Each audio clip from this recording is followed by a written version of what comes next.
Olá pessoal, espero que esteja tudo bem com vocês. Nós vamos trabalhar aqui, através da aula em vídeo, né? Aula 10, setor A. Estou conferindo aqui na minha apostila, confere aí na sua.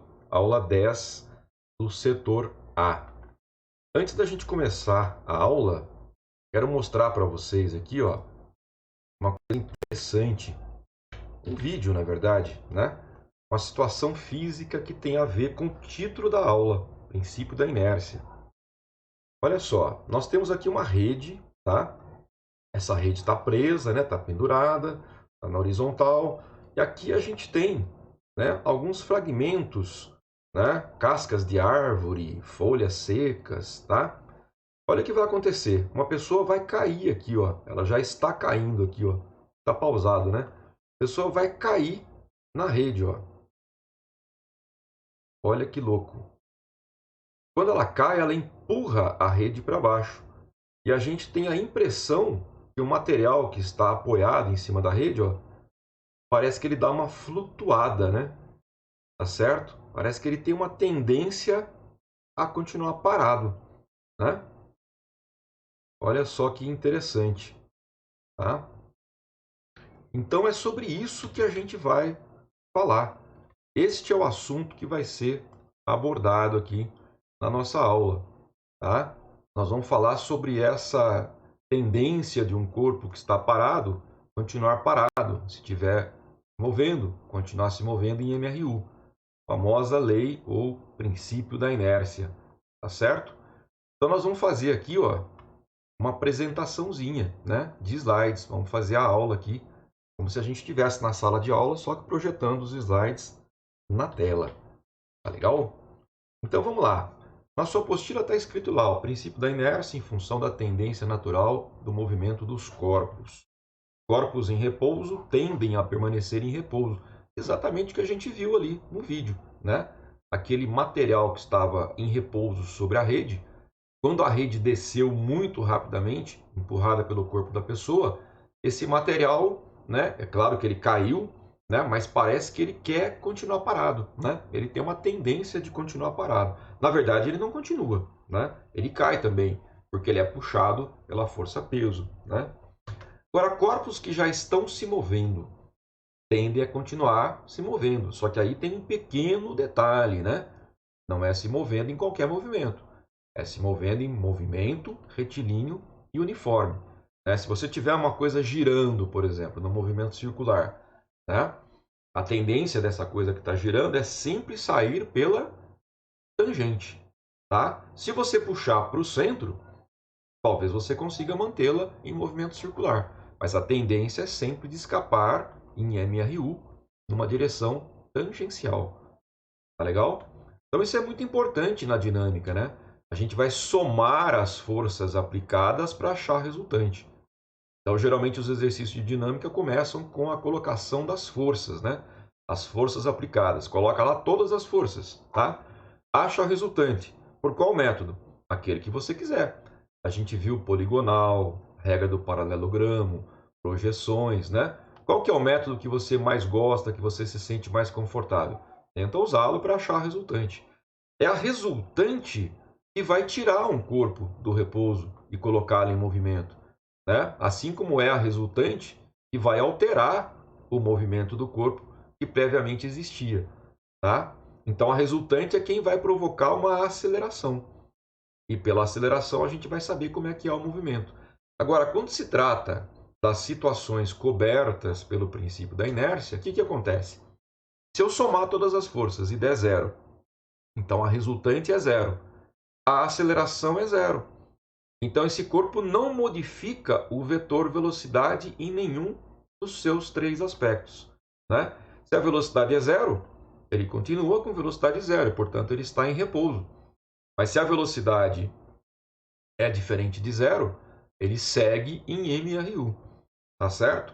Então o princípio da inércia só trabalha com as situações em que a força resultante é zero. Você soma as forças, dá zero, a resultante é zero. Isso quer dizer que o vetor velocidade não pode se modificar nem em módulo, nem em direção, nem em sentido. Por isso que a aceleração vetorial é nula. Tranquilo até aí? Então, vamos fazer aqui algumas observações. Ó. Na verdade, uma observação, né?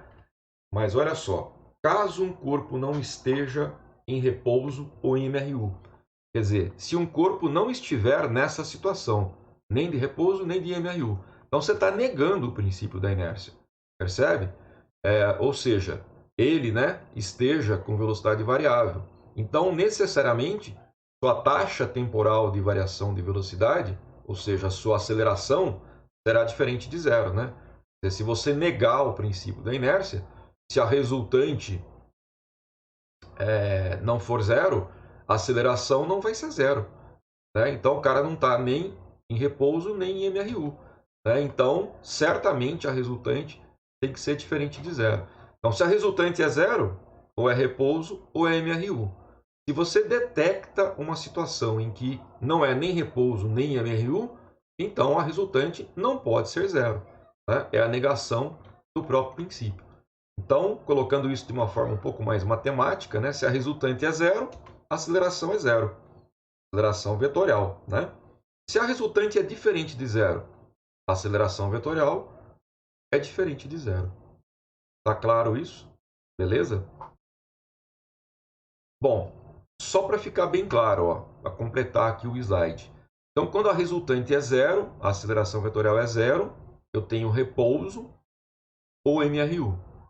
Tá certo? Quando a resultante é diferente de zero, a aceleração é diferente de zero, então todos os outros casos. Que outros? Todos os outros que não são nem repouso, nem MRU. Tranquilo? Então agora é praticar essa ideia, né? É uma ideia que os antigos gregos não tinham.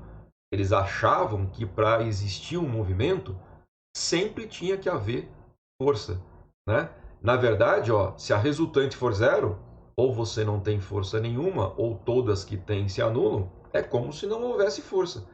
E o MRU pode existir. Quer dizer, o MRU pode existir sem força, né? Ou com várias forças cuja resultante dê em zero. Tá bom? Então vamos lá, fazer exercício, né?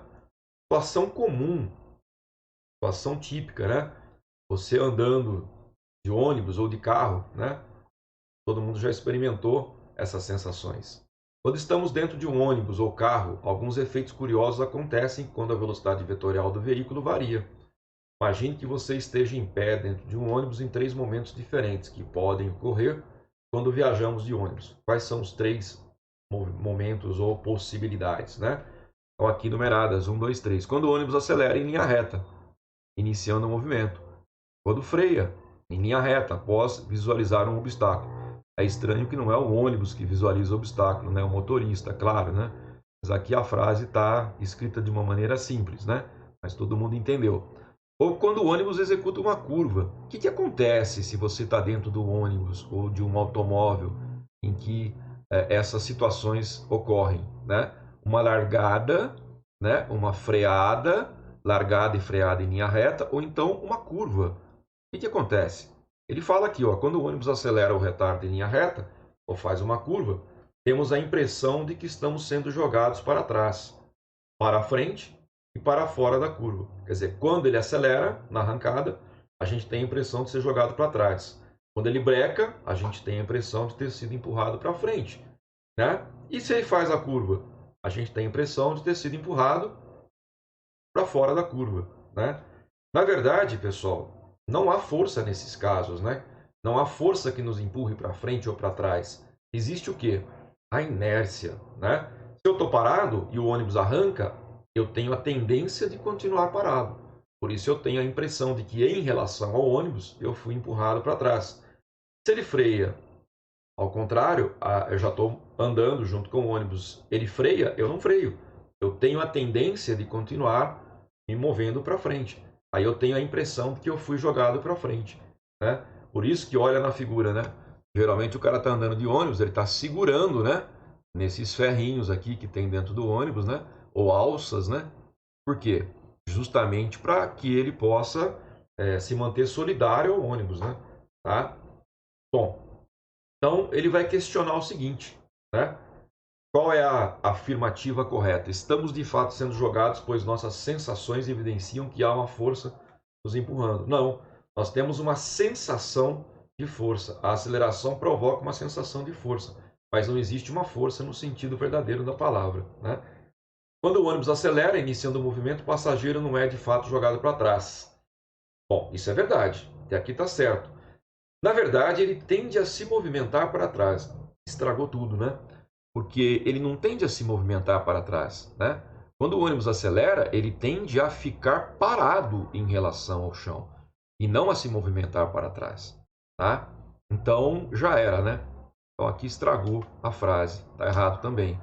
Quando o veículo executa a curva, todos os corpos dentro dele são jogados para fora da curva pela força centrífuga, que é uma força de inércia, né?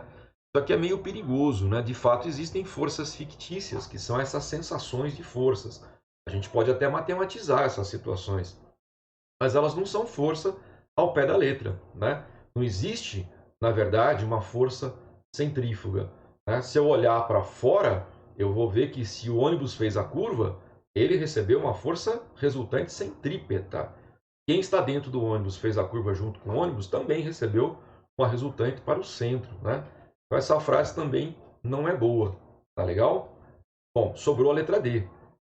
Em nenhuma das situações citadas estamos de fato sendo jogados, apenas tendemos, de acordo com o princípio da inércia, a continuar em repouso ou em movimento retilíneo uniforme em relação à Terra.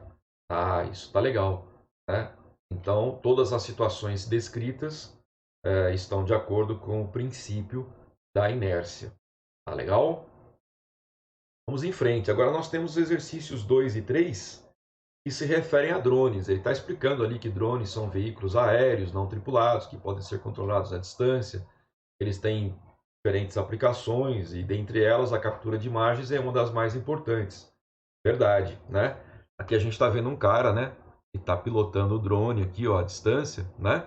Considera um drone se movimentando em linha reta sem alterar a sua rapidez. Olha que legal, em linha reta, movimento retilíneo, sem alterar a sua rapidez, movimento retilíneo e uniforme, né? Isso já nos leva a concluir que a resultante deve ser zero, né? Sua velocidade vetorial apresenta componente vertical para cima, então o drone está subindo. O componente horizontal, então ele também está se movendo na horizontal, no sentido de se afastar do seu operador. Ah, então o drone está se movendo, está sofrendo força. Não. Se ele está em linha reta sem alterar a sua rapidez, ele até pode estar sofrendo forças, né? Mas a resultante tem que ser zero. Tá legal? Né? Bom, claro que o drone tem peso, né? Claro que o drone aqui, essas hélices empurram o ar faz força no drone, né? Claro que tem essa força também. O drone se move no ar, sofre resistência do ar, certo?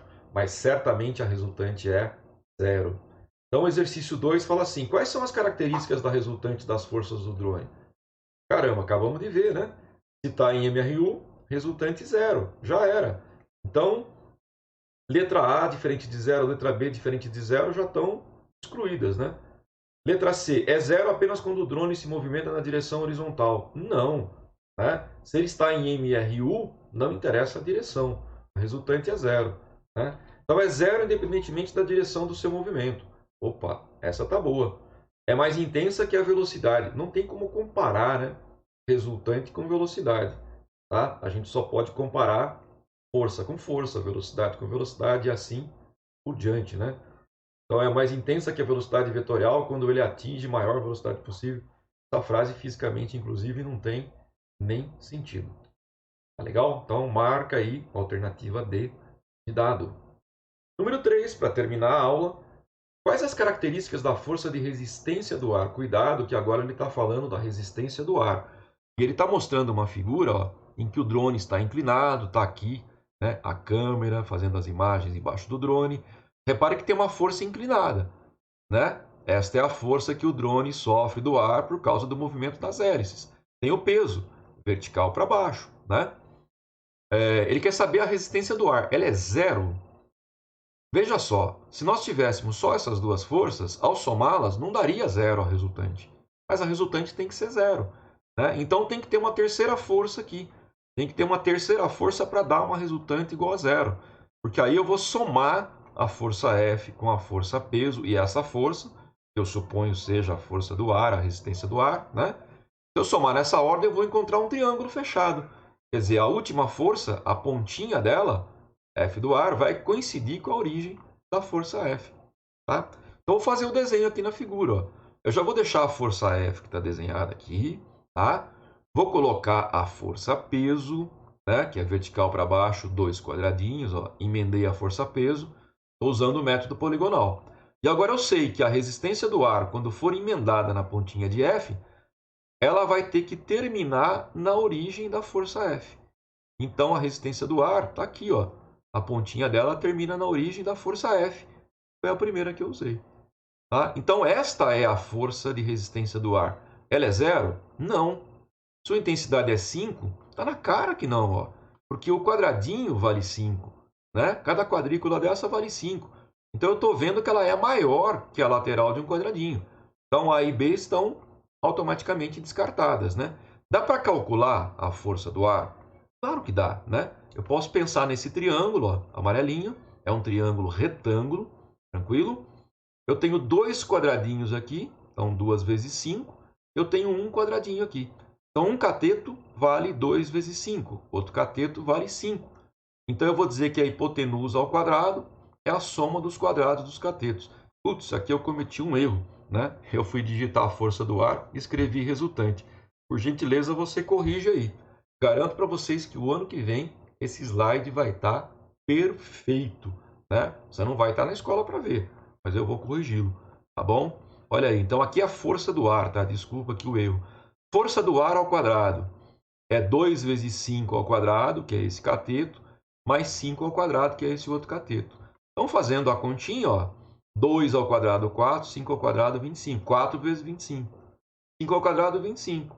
4 vezes 25 mais 1 vezes 25 dá 5 vezes 25. Se eu tirar a raiz dos dois lados, some a raiz aqui e fica a raiz de 5 vezes 25. Raiz de 25 é 5. Então, vai dar 5 raiz de 5 newtons. Tá? Olha, por exclusão, só tem uma alternativa com esse valor. Então, a gente vai cravar, por exclusão, letra D. Agora, olha só o que ele fala. Ele fala que a força de resistência do ar, né, tem valor, intensidade, ou módulo 5 raiz de 5 newtons, que a gente obteve aqui. Mas ele fala que ela tem direção que forma um ângulo arquitangente meio. Quer dizer, é um ângulo cuja tangente vale meio. Tá? Eu não precisei saber isso para marcar a resposta certa. Mas como é que eu chegaria nesse valor meio para a tangente? Fácil, né? É só vir aqui, ó. Ele está falando que é o ângulo com a direção vertical. Então, é este ângulo aqui, ó, né, com a vertical. Para achar a tangente, eu faço cateto oposto, um quadradinho. Pelo cateto adjacente, 2 quadradinhos. 1 por 2, dá meio, né, galera? Olha aí, tá? Nós chegaríamos nesse valor de arco tangente meio facilmente. Mas nem precisou fazer isso, porque nós encontramos a resposta por exclusão. Tranquilo? Então, chegamos ao final da aula. Espero que vocês tenham entendido. Né? Como a gente está fazendo em vídeo, estou falando bem rápido, mas se você tiver com dificuldade, para o vídeo, volta, pausa, né? Você controla o ritmo aí que for melhor para você, tá bom? Então é isso, até a próxima. Semana que vem vai ter aula ao vivo, vai ser show de bola, né? Aguardo vocês, tudo de bom e cuidem-se.